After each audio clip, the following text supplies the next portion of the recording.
Acidity और gas, कहने को तो ये बहुत छोटी सी प्रॉब्लम है जो कभी ना कभी किसी को भी हो सकती है, लेकिन जब ये प्रॉब्लम रेगुलर होती है तो पेशेंट परेशान हो जाता है। अलग अलग दवाइयां यूज करने के बाद भी राहत नहीं मिलती। ऐसे में ज्यादातर लोगों के मन में एक ही सवाल आता है कि क्या मैं गैस या एसिडिटी से कभी राहत ले पाऊंगा? क्या इसका कोई रामबाण इलाज है? क्या बिना दवा के गैस या एसिडिटी मेरा पीछा छोड़ देगी? क्या इसे खत्म करने का कोई जबरदस्त घरेलू नुस्खा है? अगर आप भी गैस या एसिडिटी से परेशान हैं और किसी रामबाण उपाय की तलाश में हैं, तो आज का ये वीडियो आखिरी तक देखिए, क्योंकि आज मैं कुछ ऐसे जबरदस्त घरेलू नुस्खे बताने वाला हूं जो गैस या एसिडिटी से आपको पूरी तरह से राहत पहुंचाने में मदद करेंगे। नमस्कार दोस्तों, मैं डॉक्टर सहज जोशी एक बार फिर हाजिर हूं आपकी मदद के लिए। वीडियो शुरू करूं उससे पहले न्यू व्यूवर्स चैनल को सब्सक्राइब कर बेल आइकन को प्रेस कर लीजिए ताकि हमारी मुलाकात यूं ही होती रहे। देखिए दोस्तों, पुरानी से पुरानी एसिडिटी को कैसे ठीक किया जा सकता है, क्या रामबाण उपाय हैं, इसके बारे में हम जानेंगे। लेकिन वो कहते हैं ना, जब तक किसी भी परेशानी की जड़ तक ना जाओ तो रिजल्ट 100% नहीं मिलता। इसलिए इन नुस्खों से पहले हम ये समझना होगा कि एसिडिटी क्या है, क्यों होती है, क्योंकि अगर हमें मसले की जड़ पता है तो हम उपाय भी बेहतर से बेहतर कर सकेंगे। तो सबसे पहले समझिए कि एसिडिटी क्या है। एसिडिटी यानी एसिड। हमारा जो पेट होता है इसमें एसिड बनता है। जी हाँ, इसे हम हाइड्रोक्लोरिक एसिड कहते हैं और इसका काम होता है खाने को अच्छे से पचाने में मदद करना। लेकिन अगर किसी भी रीजन से ये एसिड पेट में ज्यादा हो जाता है, इसकी मात्रा बढ़ जाती है या इसका सीक्रेशन ज्यादा हो जाता है, तो ये खाना पचाने से ज्यादा आपको तकलीफ देने लगता है। जैसे अगर पेट में एसिड की क्वांटिटी ज्यादा हो जाती है तो आपको पेट में एक भारीपन महसूस होगा। ऐसा लगेगा जैसे पेट फूल रहा है, भारी भारी सा है, जलन होने लगती है। कई बार तो एक बर्निंग सी गले तक महसूस होती है। ऐसा लगता है जैसे कि एक आग सी अंदर ही अंदर उठ रही है। इतना ही नहीं, खट्टा पानी मुंह में आने लगता है, खट्टी डकारें आ सकती हैं, ब्लोटिंग सेंसेशन हो सकती है यानी पेट फूल सकता है, एक डिस्कम्फर्ट सा फील होने लगता है। ये सभी तकलीफें एसिड के बढ़ने की वजह से होती हैं। अब आपके मन में भी एक सवाल उठ रहा होगा कि आखिर ये एसिड बढ़ता ही क्यों है? क्या ऐसे कारण है कि एसिड की मात्रा ज्यादा हो जाती है?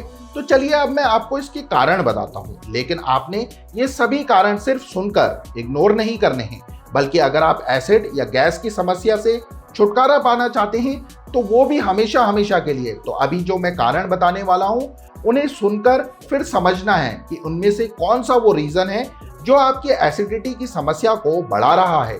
यानी आपको अपनी समस्या की रूट यानी जड़ को पकड़ना है। तो पेट में एसिड बढ़ने का जो पहला रीजन है वो है तला भुना खाना या बहुत तीखा खाना। जी हाँ मित्रों, ज्यादा तला भुना और स्पाइसी फूड जब हमारे पेट में जाता है तो ये एसिड की सीक्रेशन को, इसके प्रोडक्शन को बढ़ा देता है। और आजकल तो ज्यादा ऑयली या स्पाइसी खाने की कमी नहीं है।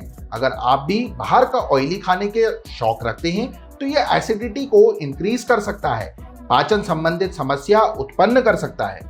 दूसरा जो कारण है वो एक मेडिकल कंडीशन है। मेडिकल कंडीशन यानी अगर आपको कोई मेडिकल प्रॉब्लम है, जैसे हाइपरथायरॉयडिज्म यानी थायराइड की समस्या है, GERD गैस्ट्रोइसोफेगल रिफ्लेक्स डिजीज की समस्या है, या अल्सरेटिव कोलाइटिस से अगर आप परेशान हैं, तो इन कंडीशंस में भी एसिड के प्रोडक्शन बढ़ जाता है। तीसरा रीजन है बैक्टीरिया। देखिए, हमारे पेट में ना एक हेलिकोबैक्टर पाइलोरी नाम का एक बैक्टीरिया या जीवाणु होता है। अगर ये बैक्टीरिया बढ़ जाता है, संख्या ज्यादा हो जाती है, तो भी आपको एसिडिटी की समस्या हो सकती है। चौथा जो रीजन है वो है स्ट्रेस, जिसकी आजकल की जनरेशन को कमी नहीं है। किसी को काम का प्रेशर है तो किसी को एजुकेशन का, कोई बॉस से परेशान है तो कोई फैमिली से, किसी को फाइनेंशियल इशू है तो किसी को स्ट्रेस, टेंशन या डिप्रेशन जैसी स्थिति में रहने की आदत सी बन गई है। नो डाउट ये आदत आपकी मेंटल हेल्थ के लिए बहुत खराब है, लेकिन इसका सीधा कनेक्शन हमारे टमी, हमारे पेट से भी होता है। इसलिए अगर स्ट्रेस ज्यादा है, डिप्रेशन जैसी स्टेज है, तो एसिड का प्रोडक्शन बढ़ सकता है। और अगर ये ज्यादा बढ़ जाए तो पेट में अल्सर जैसी समस्या भी बन सकती है। पांचवा रीजन है स्मोकिंग या अल्कोहलिक चीजें, जो पेट में एसिड की मात्रा को बढ़ा सकती हैं। अगर आप ज्यादा ही मात्रा में शराब पीते हैं या स्मोक करते हैं तो फिर रिजल्ट और गंभीर हो सकते हैं। छठवें कारण की अगर मैं बात करूं तो वो है मेडिसिन का एक्सेसिव यूज।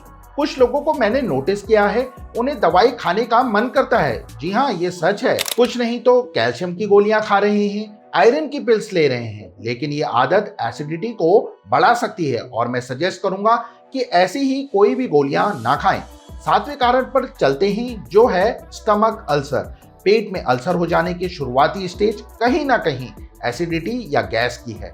पेट में अल्सर यानी घाव हो जाना। पेट में या अतड़ियों में अगर घाव हो गया है तो एसिड का प्रोडक्शन बढ़ जाता है। नेक्स्ट यानी आठवें रीजन की बात करूं तो एसिड का बढ़ना हार्मोनल चेंज पर भी डिपेंड करता है। एग्जाम्पल के लिए एक प्रेग्नेंट वुमेन को ले लीजिए।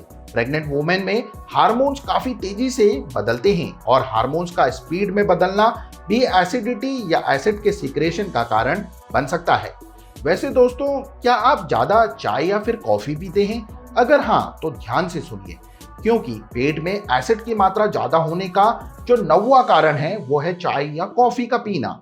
आई मीन ज्यादा पीना। जी हाँ, अगर आप चाय या कॉफी का ज्यादा ही शौक है तो आप इससे भी एसिड का सीक्रेशन बढ़ सकता है। और मेरे हिसाब से चाय या कॉफी तो इंडिया में हर किसी की फेवरेट है। वर्किंग साइड से लेकर घर में फ्री बैठने पर भी चाय की चुस्कियां लेने का मन हर किसी का ही करता है। लेकिन अगर आप दिन में 4 से 5 कप या 2 से 3 कप भी चाय ले रहे हैं तो ये पेट में एसिड का प्रोडक्शन बढ़ा सकती है। 10वें नंबर का कारण है लंबे समय तक भूखे रहना। लंबे समय तक इन द सेंस, कुछ लोग सुबह से दोपहर तक कुछ खाते ही नहीं हैं क्योंकि उनके पास कुछ काम होता है, या कई बार तो पूरा दिन भूखा रहते हैं कि काम हो जाए फिर खाएंगे, तब तक एक आध कप चाय पीकर काम चला लिया। स्पेशली हमारे इंडिया में तो ये कॉमन बात है। स्पेशली वुमेन्स में देखा गया है कि दोपहर तक भूखी रहती हैं और ज्यादा कप चाय पी लेती हैं। तो अगर आप भी ऐसा कर रहे हैं तो मत कीजिए, क्योंकि ये स्टमक एसिड के लिए बहुत डेंजरस है। खाली पेट चाय और फिर बार बार चाय या कॉफी एसिड के प्रोडक्शन को बढ़ा सकती है। और अगर लंबे समय से आप यही रूटीन फॉलो कर रहे हैं फिर अल्सर जैसी समस्या भी बन सकती है। इसलिए ब्रेकफास्ट, लंच सब टाइम से कीजिए और चाय और कॉफी को थोड़ा कम कीजिए। तो दोस्तों, ये थे वो रीजन जिनकी वजह से पेट में एसिडिटी की समस्या बन सकती है, क्योंकि एसिड की मात्रा बढ़ रही है। अब आपने ये सभी रीजंस तो सुन लिए, लेकिन जैसे कि मैंने कहा था कि आप इन सभी को, इनमें से वो रीजन पहचानना है जो आपकी समस्या की जड़ है। मतलब अगर आप स्मोकिंग ज्यादा करते हैं या अल्कोहल ज्यादा लेते हैं तो कुछ टाइम के लिए इसे रोकिए और फिर देखिए कि क्या एसिडिटी की समस्या में रिलीफ है। अगर ऐसा है तो मतलब यही रूट कॉज है एसिडिटी की, इसलिए इसे बंद कर दीजिए। या फिर अगर आप लंबे समय से चाय या कॉफी ज्यादा लेते हैं, लंबे टाइम तक भूखे रहते हैं, तो इस हैबिट को कुछ दिनों तक बदल कर देखिए। आप खुद ब खुद समस्या के कारण समझ जाएंगे। लेकिन खुद से समस्या समझने के साथ मैं सजेस्ट करूंगा कि आप डॉक्टर से भी कंसल्ट करें, क्योंकि डॉक्टर आपके पेट को एग्जामिन कर आपकी समस्या को समझेगा, फिर उसका इलाज होगा तो रिलीफ 100% मिलेगा। और अगर आप मुझसे कंसल्ट करना चाहते हैं तो बेशक कीजिए। मेरा नंबर नीचे स्क्रीन पर दिया हुआ है, आप मुझे कॉल कर सकते हैं या व्हाट्सएप नंबर पर भी आप मुझे मैसेज कर सकते हैं। चलिए अब मैं आपको बताता हूं वो 3 जादुई नुस्खे जो पुरानी से पुरानी एसिड की समस्या को जल्द से जल्द खत्म करने में आपकी मदद करेंगे। तो पहला है काला नमक और अजवाइन। काला नमक हमारे डाइजेस्टिव सिस्टम के लिए बहुत कारगर है, सेम अजवाइन के साथ है। तो आपने करना क्या है कि खाना खाने के बाद 1 गिलास गुनगुना पानी लेना है और उसमें 1 छोटा चम्मच अजवाइन डालकर करीब आधे घंटे के लिए रख देनी है। आधे घंटे के बाद उसे छानकर चुटकी भर काला नमक मिलाइए और पी लीजिए। ये जादुई नुस्खा कम से कम 21 दिन तक रोजाना इस्तेमाल कीजिए। एसिडिटी, गैस, इवन कब्ज में भी आप लोगों को राहत मिलेगी। दूसरा नुस्खा है ब्रीथिंग टेक्निक। इसे आप मैजिकल टेक्निक भी कह सकते हैं, जिसका काफी लोगों को रिजल्ट भी मिला है। जी हाँ, मेरे कई पेशेंट्स को इससे रिलीफ मिला है। तो इस टेक्निक के लिए सबसे पहले आपको आराम से चेयर पर बैठ जाइए, फिर अपनी टंग यानी जीभ को गोल ऊपर की तरफ घुमा लीजिए, राउंड कीजिए और एक गहरी सांस लीजिए और फिर नाक से सांस छोड़ दीजिए। मेरे साथ कीजिए। परफेक्ट। अब आपको ये नुस्खा रोजाना करना है 10 से 15 बार, जब भी आपको मौका मिले। स्पेशली खाने के बाद करेंगे तो रिजल्ट और फास्ट मिलेंगे। तीसरा घरेलू नुस्खा है जीरा। जीरा भी डाइजेशन के लिए बेस्ट उपाय है। 1 गिलास गर्म यानी गुनगुना पानी लीजिए और आधा चम्मच जीरा डालकर उसे आधे घंटे तक ढक दीजिए। ढक के एक जगह रखने के बाद आधे घंटे बाद उस पानी को पी लीजिए। यह आपके पाचन को बेहतर बनाएगा और एसिड के प्रोडक्शन को भी कम करेगा। इसे आप खाने के बाद आजमाइए तो रिजल्ट और बेहतर मिलेंगे। वैसे भी कहते हैं ना कि खाना खाने के आधे घंटे बाद ही हमें पानी पीना चाहिए, इससे डाइजेस्टिव सिस्टम अच्छा रहता है। तो आप अजवाइन का गुनगुना पानी खाना खाने के आधे घंटे बाद ही लीजिए। तो दोस्तों, ये थे आज के मेरे नुस्खे। आप इनमें से कोई भी जो आपको सही लगे रोजाना यूज कीजिए और 21 दिन के बाद मुझे कमेंट कर कर जरूर बताएं कि रिजल्ट कैसे रहे। आई होप आपको ये वीडियो पसंद आई होगी, तो लाइक शेयर कर चैनल को सब्सक्राइब भी कर लीजिए। धन्यवाद। Thanks for watching. Take care everyone.